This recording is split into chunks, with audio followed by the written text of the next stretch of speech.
Day 8 of ചമ്മക്ചല്ലോ. ഭക്ഷണം കഴിച്ചുടനെ നമ്മൾ ട്രക്കിങ്ങിന് ഇറങ്ങിയിട്ടുണ്ട്. ഇന്നത്തെ ദിവസം ഫുൾ ട്രക്കിംഗ്, കാരണം രാവിലെ ഇറങ്ങിയിട്ട് പിന്നെ നമ്മൾ വൈകിട്ട് അവിടെ എത്തുന്നതേ.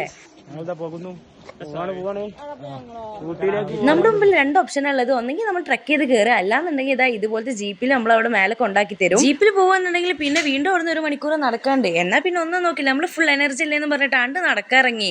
ലിംഷാദ് ഭായ് ഉണ്ട് ഇവിടെ. ലിംഷാദ് ഭായ് ഇവനാണ് നമ്മുടെ ട്രിപ്പ് കോർഡിനേറ്റർ. പക്ഷെ ഒരു കാര്യ എവിടേക്കാണ് അടുത്ത് പോണേ, എന്താണ് അടുത്ത് വെച്ചാൽ ഒന്നും അറിയില്ല. ഓ അതാണ് അതെ അതെ അതെ അതുണ്ട് അതുണ്ടെന്ന് പറയാൻ കാരണം എന്താ അറിയോ, ഇന്നലെ ഞങ്ങൾ മണാലി പോയി. എന്നിട്ട് ഈ പറഞ്ഞ കോർഡിനേറ്റർ എല്ലാരും മോളിൽ നിൽക്കുമ്പോ ഞങ്ങൾ താഴത്ത് കൊണ്ടുപോയി നിർത്തി. അറിയോ അതറിയോ അല്ല അല്ല പറയാ എനിക്ക്. അതെ അതെ ഇപ്പൊ തന്നെ ക്ഷീണിച്ചിരിക്കുന്നു. പേടിക്കണ്ട, നടന്ന് ഭ്രാന്തായതല്ല, സ്റ്റെപ്പ് ഇടാനാണ്. കണ്ടില്ലേ, ട്രക്കിങ്ങിന്റെ സമയത്ത് നമ്മൾ ഒരുപാട് നല്ല കാഴ്ചകളും അതേപോലെ തന്നെ കണ്ടില്ലേ ഇങ്ങനെയുള്ള കുറെ കാഴ്ചകളും കണ്ടിട്ടുണ്ടായിരുന്നു.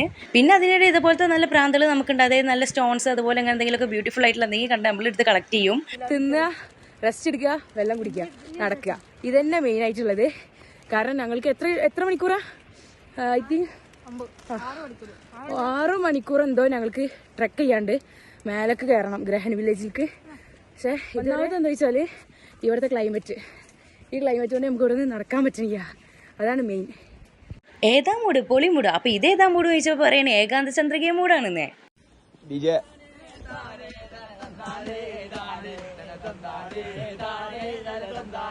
ഫേമസ് ആയ ടീമാണ്.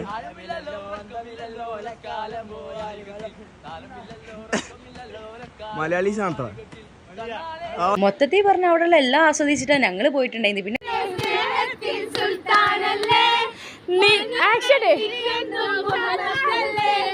വർണ്ണങ്ങൾ വിരിയും നീ താഴ്വാരത്ത് വരുമെന്നും ഞാൻ എന്റെ പ്രിയനോ. അതൊക്കെ കഴിഞ്ഞ് ഈ നായ്ക്കളെ പറ്റിക്കുന്ന സംഭവമാണ് ഇവിടെ കാണുന്നത്. പക്ഷെ ഈ നായ്ക്കൾക്കറിയാം ഈ നായ്ക്ക് ബുദ്ധിയില്ല എന്നുള്ളതേ. നോക്കടാ ഓന്റെ ഒരു ദുൽമ, ആ നായിനെ കണ്ടില്ലാണ്ട് തട്ടിയിടണോന്. പിന്നെ അവരെ സ്നേഹിക്കണ രംഗീരുന്നിട്ടാ. പിന്നെ എന്തൊക്കെ പറഞ്ഞാലും ഇവിടുത്തെ നായ്ക്കൾക്ക് പ്രത്യേക ഒരു സ്നേഹമാണ്, നമ്മളെ കൂടെ വരുത്. മാഷാ അല്ലാഹ്, നമ്മുടെ ഷാജു സാറ് എടുത്ത് പറയേണ്ടതാട്ടെ. കാരണം പഴയ എഞ്ചിൻ ആയോണ്ടാ തോന്നുന്നു 3:15 അവിടെ എത്തിയിട്ടുണ്ടേ. അങ്ങനെ ഗൈസ് ഫൈനലി നമ്മൾ റീച്ച് ചെയ്തിട്ടുണ്ട്. പക്ഷെ നമ്മൾ എത്തിയപ്പോ 6:30 മാത്രം. പിന്നെ നമ്മൾ അവിടുത്തെ ഫുഡൊക്കെ കഴിച്ചതിന് ശേഷം ക്യാമ്പ് ഫയർ ഒക്കെ ഉണ്ടായിരുന്നു. പിന്നെ അതേപോലെ തന്നെ എല്ലാവരും കൂടി വട്ടത്തിലിരുന്ന് ഓരോ സംസാരവും പാട്ടും അതൊക്കെ തന്നെ ഇരുന്നിട്ടാ.